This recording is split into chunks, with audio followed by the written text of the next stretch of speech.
एक सुंदर सी दृष्टांत हमने कई बार सुनाई है। गुरु कृपा कैसे जीवन बदलती है। एक संत हुए श्री चतुर्बुद्ध दास जी। चतुर्बुद्ध दास जी एक बार कहीं सत्संग सुना रहे थे, ऐसी सभा बैठी थी, सब लोग सुन रहे थे। तो एक कोई चोर था, वो चोर गया राजा के द्वार पर, राजा के दरबार में चोरी करके आया। अब पीछे उसके सिपाही पड़ गए पकड़ने को, तो जगह ढूंढ रहा था छुपने की। भागते भागते आया, समूह था, इतने इकट्ठे लोग, हम छुप जाएंगे, कहाँ ढूंढ पाएंगे, सोच के बैठ गया बीच में। अब वो चतुर्बुद्ध दास जी कथा सुना रहे, और कथा में क्या बोल रहे हैं, कथा में गुरु महिमा सुना रहे। गुरु महिमा सुनाते सुनाते उन्होंने मुख से बोला कि भैया जिस दिन गुरु बनाते हो उसी दिन तुम्हारा जन्म होता है, नया जन्म होता है। गुरु बनाने वाले दिन गुरु तुमको नया जीवन देता है। अब चोर सुन रहा था, सुनते सुनते सुनते अब कथा विश्राम हुई, सब बाहर गए, वो भी गया। अब बाहर गया तो पकड़ा गया, सिपाहियों ने उसे पकड़ लिया, उसे राजा के द्वार ले गए। राजा ने जा करके पूछा, भाई बता तूने चोरी करी। अब पहले वो चुप रहा थोड़ी देर।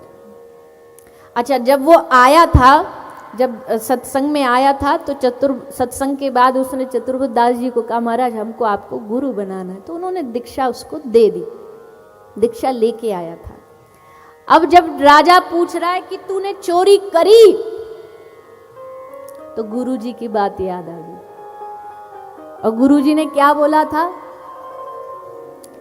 कि जब गुरु बनाते हो तो नया जन्म होता है। तो जैसे राजा ने पूछा तूने चोरी करी, तो हंस के बोला, महाराज इस जन्म में तो नहीं करी, इस जन्म में हमने चोरी नहीं करी।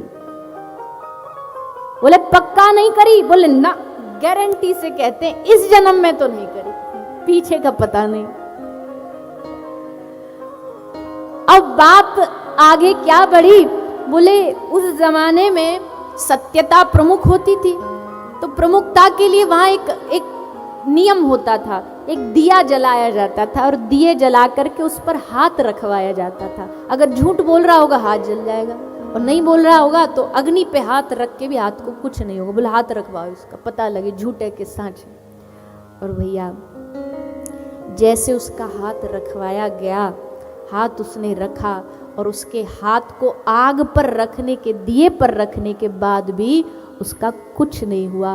मतलब बात 100% प्रमाणित हो गई कि गुरु नया जन्म देता है, गुरु नया जीवन देता है। इसलिए आप सबको भगवत कृपा से गुरु प्राप्त हो। अच्छा देखो, गुरु भी 4 तरह के होते हैं। कितने प्रकार के? 4 प्रकार के। एक होता आचार्य गुरु।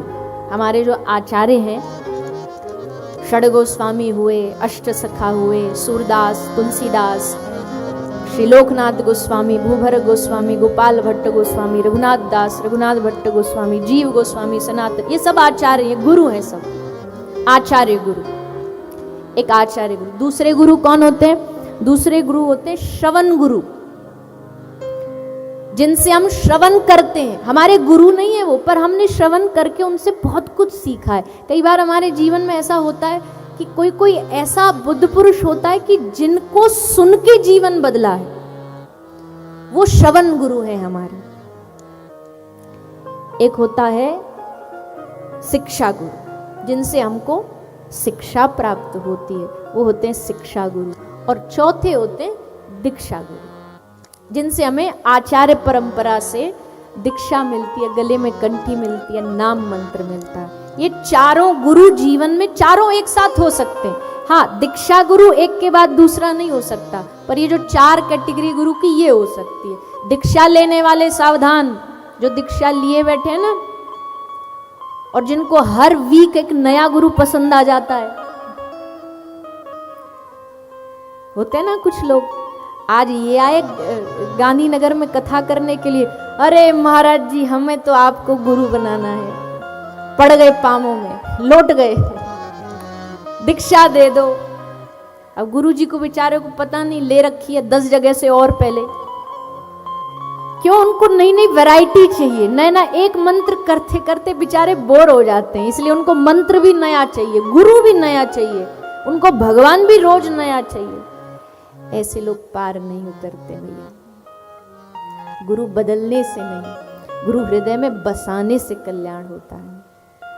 तो मजाक मत बनाओ ये गुरु। आपके महाराष्ट्र में तो और भी विचित्र बात है, गुरु शब्द को इतना इतना सस्ता बना दिया। टपरी जो भाषा होती है ना, बम्बैया वाली भाषा, उसमें बोलते हैं ए गुरु इधर आ, रिक्शा चलाने वाले को ए गुरु चाय ला।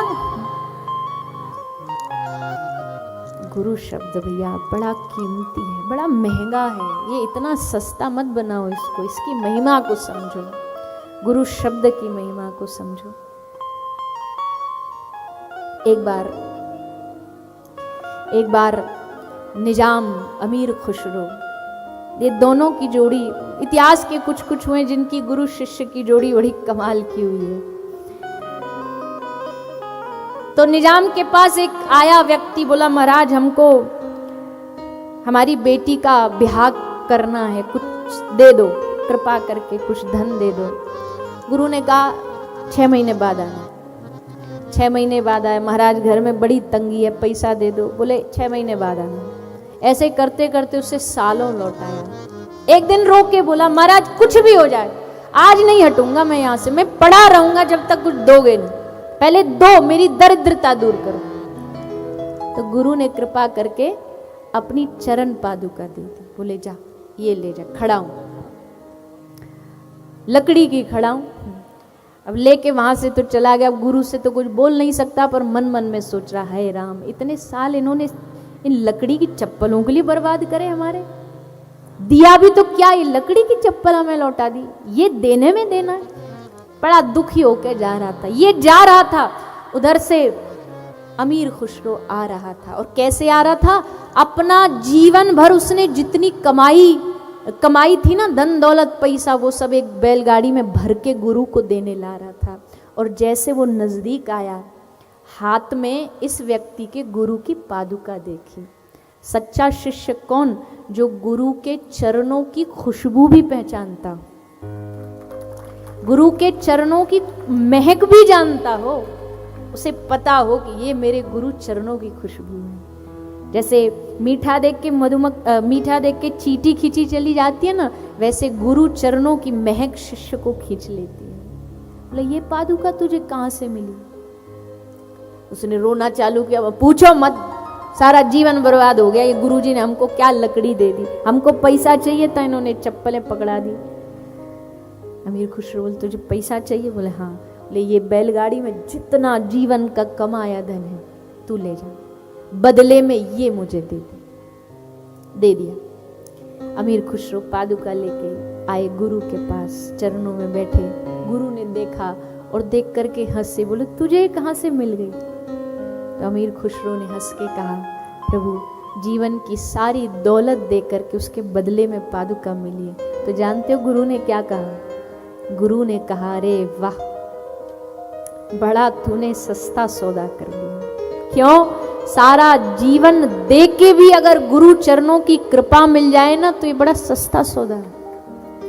उसके बदले भी अगर गुरु कृपा मिल रही है तो भी उस गुरु कृपा का कोई मोल नहीं है। इसलिए भैया हम तो आप सबसे यही कहेंगे